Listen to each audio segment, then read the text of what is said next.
Today I am here to teach you business study of class 11. Nature and purpose of business. First of all हमें ये पता होना चाहिए कि business होता क्या है. तो business एक ऐसी एक्टिविटी होती है, एक ऐसा ऑक्यूपेशन होता है जिसमें हम अपने आप को रेगुलरली इंगेज करके रखते हैं. रेगुलरली मोस्ट इम्पॉर्टेंट वर्ड है. रेगुलरली हम अपने आप को इंगेज करके रखते हैं, फिर वो प्रोडक्शन हो, परचेज हो, सेल हो, ऐसी किसी भी एक्टिविटी हम अपने आप को अगर पर डे इंगेज करके रखते हैं with the motive of profit. Main word है इसका प्रॉफिट. अगर बिज़नेस में प्रॉफिट नहीं है तो बिज़नेस नहीं होता है. हमें अपने आप को रेगुलरली ऐसी एक्टिविटी में इंगेज करके रखना होता है जिससे हमें मनी भी मिले और हमें प्रॉफिट भी अर्न हो. ये सारी चीज़ें, ये नहीं कि हमने आज कुछ किया और फिर कल नहीं किया और लेकिन आज हमने किया तो हमें प्रॉफिट हो गया तो वो बिज़नेस हो गया. ज़रूरी नहीं है. मानव बिज़नेस का मोटिव होता है प्रॉफिट, लेकिन पर डे रेगुलरली, ये वर्ड बहुत इंपॉर्टेंट है. रेगुलरली वर्ड, कोई एक ऐसा ऑक्यूपेशन जिसमें हम रेगुलरली इंगेज हो with a view to earn profit. सो हमारे इस चैप्टर में 2 सेक्शन है. सेक्शन 1 है एक history of trade and commerce. Section 2 है हमारा बिजनेस एंड इट्स कंसेप्ट. तो हम पहले फर्स्ट ऑफ ऑल हम अपने फर्स्ट सेक्शन पे फोकस देंगे, history and trade off commerce.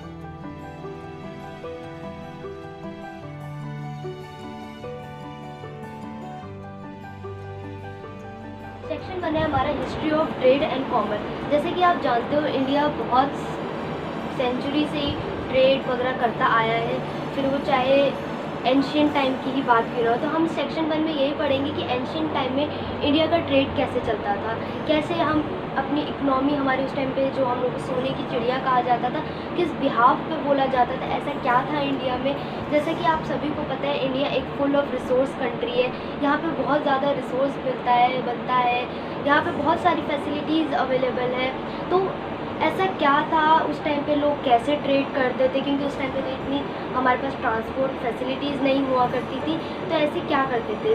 तो इंडिया का साउदर्न और नॉर्दर्न रीजन में अप साइड में चाइना और पर्शिया के साथ इंडिया का जो ट्रेड था उसको हम बोलते थे ओवरलैंड सिल्क रूट. यहाँ पे ये वर्ड आप देख भी रहोगे, लैंड. ये हम ट्रेड जो करते थे, हम लैंड के थ्रू ट्रेड करते थे.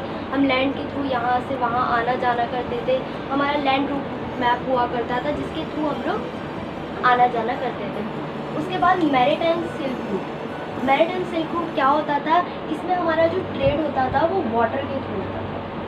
जो अपना साउदर्न रीजन कवर करते थे, ये यूरोप, सोमालिया, इजिप्ट, ये हमारे वाटर एरिया की तरफ आ जाते हैं. ये हमें साउथ की तरफ मूव करना होता है इनके लिए.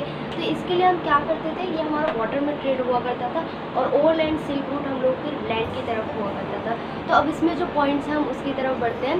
तो हमारा नेक्स्ट पॉइंट है इंडिजीनियस बैंकिंग. ये कह रहे हैं कि एंशियंट टाइम में, आज के टाइम में तो हमारे पास बैंक है, हम अपने डिपॉजिट, हम मनी विड्रॉ, सेविंग्स, हम लोन, सारी चीज़ें हम लोग आज बैंक के थ्रू कर लेते हैं. लेकिन पहले के टाइम पे हमारे पास बैंक नहीं होता था. तो हम लोग क्या करते थे, हमारे पास क्या होता था कि हम अपनी बैंक की फैसिलिटी को हम करते थे. तो जैसे कि आप सभी ने सुना होगा बार्टर हुआ करते थे. बार्टर सिस्टम होता क्या था कि हाँ भाई, आपने मुझे चावल दे दिया, आपके बदले में मैंने आपको चीनी दे दी है. जिसको जो ज़रूरत की सामान होती तो वो एक्सचेंज कर लेता था. लेकिन उसके ड्रॉबैक्स हुआ करते थे कि आपको इस चीज़ की ज़रूरत है, मेरे को इस चीज़ की, बट वो आपके पास अवेलेबल नहीं है. तो इसके मतलब बहुत ज़्यादा जो हमें एक्सचेंज करने की हमारी जो प्रॉब्लम होती है तो वो हमारी ज़्यादा बढ़ गई थी. तो फिर इसके बाद धीरे धीरे क्या हुआ, लोगों ने जैसे फिर उसके बाद गिरवी रखने का होने लगा कि हाँ, अगर जैसे मुझे किसी की शादी करवानी है तो मैंने उसके लिए अपनी ज्वेलरीज वगैरह, अपनी चीज़ें वहाँ पे गिरवी रख दी है. तो ये चीज़ हम लोग ये करते थे. तो उसके बाद फिर हम लोगों का हुआ कि अब धीरे धीरे डेवलप कर रहे थे हम लोग. तो उसके बाद वहाँ के राजा महाराजा, इंडिया में राजा महाराजाओं का पहले रूल हुआ करता था. तो उन लोगों ने अपने नाम के मेटेलिक कॉइन्स जो थे वो अपने तस्वीरें बना के, अपने फ़ोटोज़ बनवा के कॉइन्स पे छपवा के फिर वहाँ पे वो लोग ट्रेड करते थे. उसको एक मोड ऑफ एक्सचेंज बना लिया गया था, करेंसी बन गई थी हमारी. उससे हम बाइंग और सेलिंग कर लेते थे. धीरे धीरे बढ़ता गया. तो उसके बाद क्या हुआ, मेटल्स कॉइन्स जो थे वो हमारा मोड ऑफ एक्सचेंज बन गया.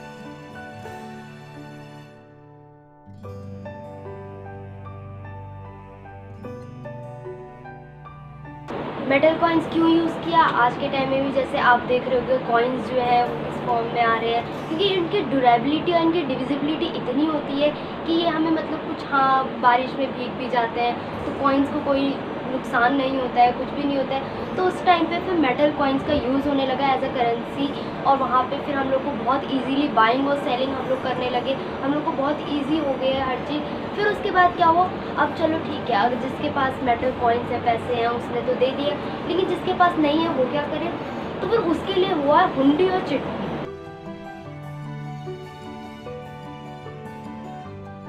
हुंडी और चिट्ठी क्या होता था, ये एक काइंड ऑफ डॉक्यूमेंट था जिसमें अगर किसी को सामान उधार पे, क्रेडिट पे लेना होता था तो वो इसके ज़रिए लेता था।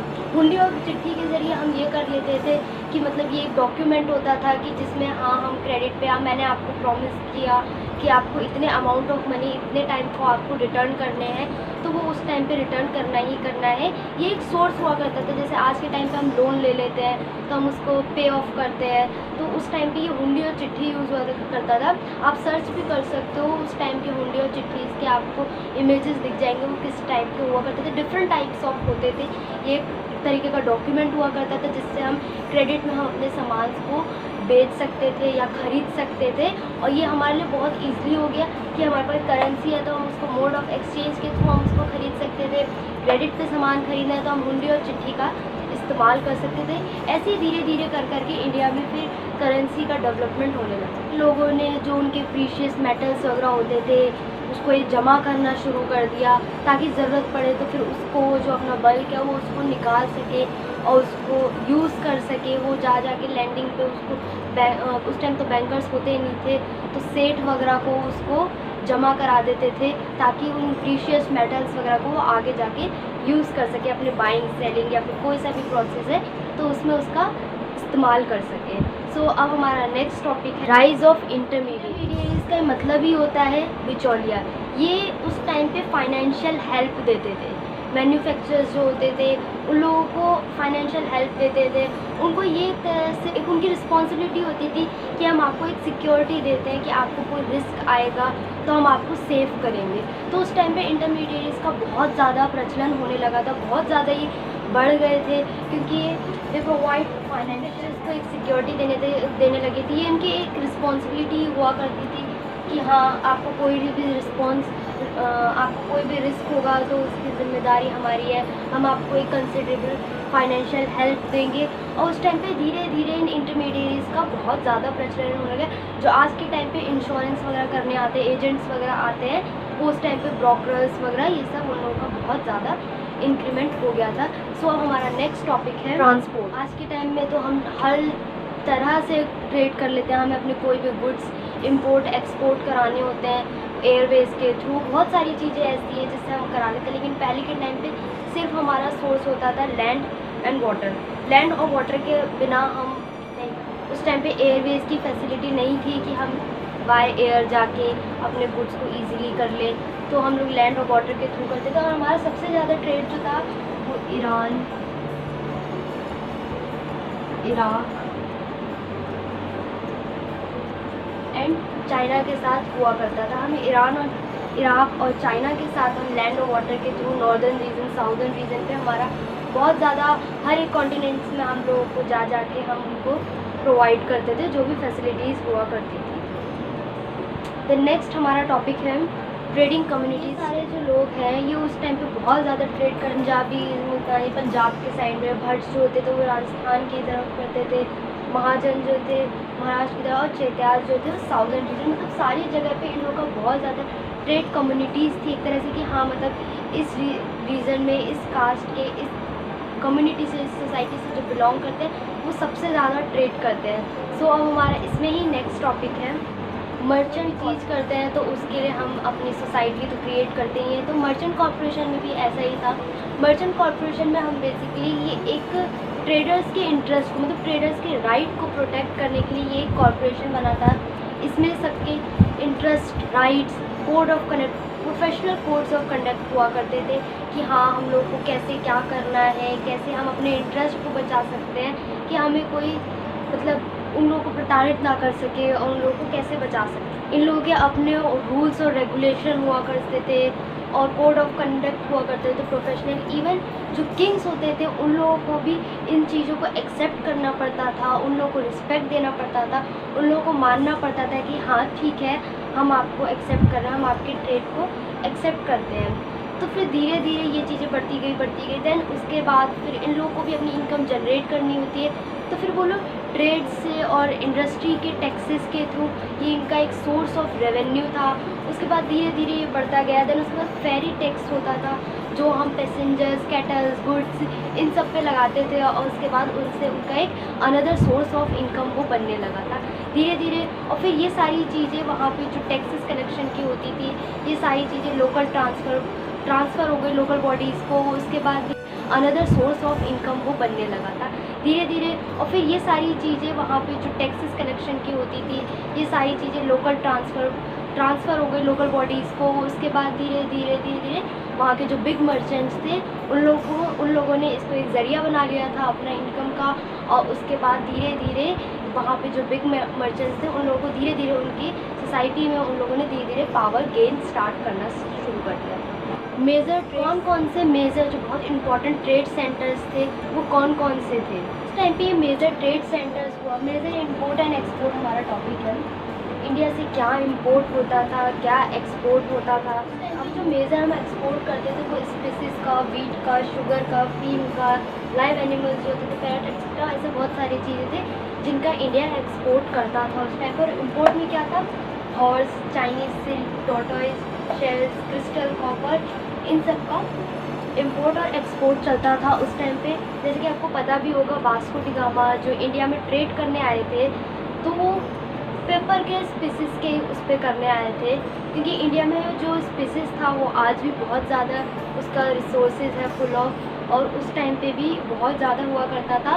तो ये सारी चीज़ें उस टाइम पे हुआ करती थी। अब हमारा नेक्स्ट टॉपिक है position of subcontinent in world up to 1 century. अब इंडिया की क्या पोजीशन थी फर्स्ट सेंचुरी से लेके 1991 तक, अब हम उसमें ये पढ़ें। इंडिया फर्स्ट सेंचुरी में लार्जेस्ट इकोनॉमी में काउंट होता था। आज तो अमेरिका काउंट होता है, बट आप समझ सकते हो कि उस टाइम पे इंडिया की सबसे फर्स्ट जो कहते हैं फर्स्ट लार्जेस्ट इकोनॉमी थी। 1/3 और 1/4 जो था वो इंडिया ने अपना कवर अप कर रखा था ऑल ओवर वर्ल्ड का इकोनॉमी में। इस वजह से इंडिया को सोने की चिड़िया भी कहा जाता था, स्वर्ण भूमि, स्वर्णद्वीप, क्योंकि यहाँ पे इतना पैसा उसी को लूटने के लिए ईस्ट इंडिया कंपनी इंडिया में भी आई थी। यहाँ पे बहुत ज़्यादा रिसोर्सेज थे, यहाँ की इकोनॉमी बहुत ज़्यादा ही लार्जेस्ट में काउंट होती थी। उसके बाद आपके एनसीईआरटी में एक डायग्राम भी है, उसमें उन्होंने दिखा भी रखा है कि कैसे फर्स्ट सेंचुरी में इंडिया की इकोनॉमी क्या थी। फिर धीरे धीरे करके वो डाउन होती गई। डाउन इसीलिए होती गई क्योंकि धीरे धीरे यहाँ पे ट्रेड अच्छा खासा चल रहा था। फिर धीरे धीरे ब्रिटेन का यहाँ पे रूल आने लगा। फिर उन लोगों ने धीरे धीरे यहाँ की इकोनॉमी धीरे धीरे 32% से 5% ऐसे धीरे धीरे करके वो डाउन होती गई। देन उसके बाद धीरे धीरे फिर वो अपग्रेडेशन हुआ। अब हम आगे इसमें पढ़ेंगे इंडियन बिगेट टू रीड इससे क्या दोबारा से इंडिया की इकोनॉमी बहुत ज़्यादा वर्स्ट हो गई थी धीरे धीरे, जब ईस्ट इंडिया कंपनी का रूल होने लगा था। यहाँ पे बहुत अच्छी खासी इकोनॉमी थी और वो बिल्कुल ऐसे आ गई थी कि वो बिल्कुल स्टेबल बिल्कुल भी नहीं थी। तो धीरे धीरे क्या हुआ, इंडिया की पॉपुलेशन बढ़ती जा रही थी और इंडिया जो था वो अब लार्जेस्ट इकोनॉमी में भी काउंट नहीं होता था। बहुत ज़्यादा गरीबी हो गई थी इंडिया में। तो इस वजह से क्या हुआ कि किसी प्राइवेट लोगों के पास, जो नॉर्मल पीपल हैं, उन लोगों के पास तो पैसा है नहीं कि वो अपना बिजनेस स्टार्ट कर सके, अपनी स्टेबिलिटी दोबारा से कर सके। तो क्या हुआ कि गवर्नमेंट ने सब चीज़ें अपने अंडर कंट्रोल में ले ली, अपने थ्रू उन लोगों ने अपना बिजनेस चलाया और बहुत ज़्यादा ही उसको फोकस किया मॉडर्न टेक्नोलॉजीज़ पे, साइंटिस्ट पे, ये सारी चीज़ें होने लगी।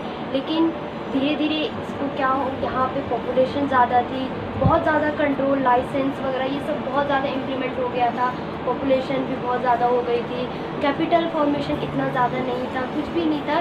तो इस वजह से ये जो हमने किया था रिफॉर्म, उसमें कुछ भी काम नहीं आया, ये सब बेकार गया कि गवर्नमेंट ने सब कुछ अपने कंट्रोल में ले लिया था सब। तो इस वजह से फिर क्या हुआ, गवर्नमेंट ने 5 ईयर प्लान लॉन्च किया, जिसमें जैसे कि आज भी वो इम्प्लीमेंट होता आता है कि हर 5 साल बाद इंडिया की जो इकोनॉमिक प्लानिंग है वो चेंज होती रहती है। तो ये फर्स्ट इम्प्लीमेंट कब हुई थी? 1952 में ये इम्प्लीमेंट हुई थी, लेकिन इसका भी कुछ काम नहीं आया क्योंकि इंडिया के लोग गरीब थे उस टाइम पे। कुछ उन लोगों के पास इतनी कैपिटल फॉर्मेशन नहीं थी कि वो अपना कुछ भी बिजनेस 1991 में इकोनॉमिक लिबरलाइजेशन हुआ, जिसमें LPG, L फॉर लिबरलाइजेशन,